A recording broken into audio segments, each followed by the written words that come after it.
dipersembahkan oleh Diabetasol. Kompas Update pukul 19 waktu Indonesia Barat. Saudara Polda Metro Jaya menetapkan selebritas Nikita Mirzani dan asistennya sebagai tersangka terkait kasus dugaan pemerasan dan pengancaman terhadap pengusaha produk kecantikan. Kabid Humas Polda Metro Jaya Kombes Ade Ari Syam Indradi bilang, penetapan tersangka artis Nikita Mirzani dan asistennya berdasarkan alat bukti yang cukup yang telah dikumpulkan penyidik.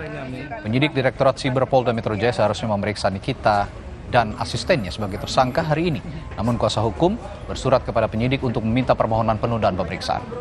Pekan depan, penyidik Direktorat Siber Polda Metro Jaya akan melayangkan kembali surat panggilan kepada Nikita Mirzani dan IM untuk diperiksa sebagai tersangka terkait kasus pemerasan dan pengancaman ini. Tolong, begitu ditolong lapor polisi kan repot jadinya. Dari itu aja. Apakah akan dijemput paksa, Pak? Demikian Kompas Update, sampai jumpa.